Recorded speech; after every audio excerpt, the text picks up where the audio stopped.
একটা হাদিসে নবীজি বলছেন, যদি কেউ চুরিও করে, জিনাও করে, কিন্তু শিরক মুক্ত আমল নিয়ে আল্লাহর সামনে দাঁড়ায়, আল্লাহ তাকেও মাফ করে দিবে ইনশাআল্লাহ। এটাই সেই হাদিসের ব্যাখ্যা। আসলে লা ইলাহা ইল্লাল্লাহ যে ব্যক্তি মন থেকে পড়েছে, কলবের মধ্যে সরিষা দানা পরিমাণ ঈমান আছে, মানে শিরকের পাপ করে নাই, ইনশাআল্লাহ তাআলা আল্লাহ পাক তাকে জান্নাত দিবেন একদিন না একদিন ইনশাআল্লাহ। আল্লাহ পাক তাকে শাস্তি দিতে পারেন, মাফ করাতে পারেন, কিছু আযাব দিয়ে হলেও আল্লাহ পাক তাকে জান্নাতে দিবেন ইনশাআল্লাহ তাআলা। এখন প্রশ্ন হচ্ছে, তাহলে সহিহ বুখারীর এই হাদিসটা কেমন? কোন হাদিস? নবী সাল্লাল্লাহু আলাইহি ওয়াসাল্লাম বলছেন, এই হাদিসটা আসছে বুখারীতে 4 বার, একবার না কিন্তু 4 বার। নবীজি বলছেন, কিয়ামতের দিনে, মনোযোগ দেন প্রিয় ভাই, কিয়ামতের দিনে আদম আলাইহিস সালামকে ডেকে আনা হবে। ডেকে বলা হবে, তোমার সন্তান যারা আছে, আদম সন্তান, তাদের মধ্য থেকে তুমি জাহান্নামীদেরকে আলাদা করে ফেল।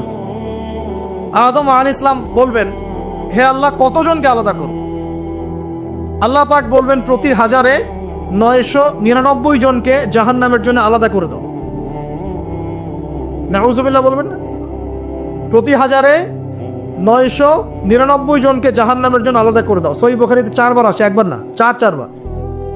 এবার সাহাবীরা কিন্তু একটু বিচলিত হয়ে পড়লেন। তিনি বলেন, ইয়া রাসূলুল্লাহ, তাহলে কিভাবে হবে?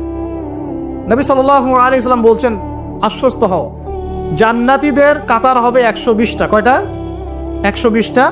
তার মধ্যে 80টা কাতার হবে আমার উম্মতে মুহাম্মাদের ইনশাআল্লাহ। এবং এই হাদিসটাও শোনালেন যে, যে ব্যক্তি এই উম্মতের মধ্যে আল্লাহর সাথে শিরক না করে মারা যাবে, আল্লাহ পাক তাকে মাফ করে দিবেন ইনশাআল্লাহ। তাহলে প্রশ্ন, এত পার্সেন্টেজ, হিউজ পার্সেন্টেজ মানুষ কেন তাহলে জাহান্নামে যাচ্ছে? তাদের আমল নামায় কোন পাপটা থাকতে পারে যার কারণে তারা জাহান্নামে যাচ্ছে? উত্তর দেন দেখি।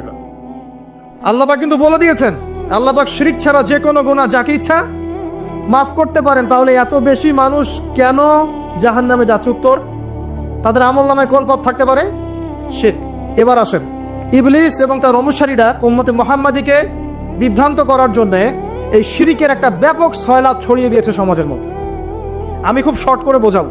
আরেকটা হাদিস বলবো তার আগে আপনাকে, সেটা হলো, এই উম্মতের 70,000 মানুষ কিন্তু আমার বিনা হিসেবে জান্নাতে যাবে।